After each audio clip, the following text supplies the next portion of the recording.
Hi there, my name's Iannish. I'm one of the tutors at the School of UX. I'm going to be teaching you all about how AI applies to UX design. We're going to demystify this AI buzzword and give you practical skills such as how to use different machine learning techniques, as well as understanding how LLMs can dramatically reduce your research time at the beginning of a project. We're also going to give you some technical skills in the latest tools such as FigJam AI, as well as looking at some fantastic AI plugins to be able to supercharge your productivity.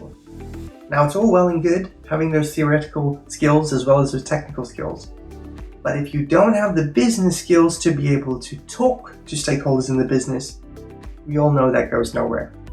So I'm also going to be challenging you with a brief so you can apply some of these AI skill sets. And hopefully you can all keep your job in the next 5 years. Looking forward to it. See you then.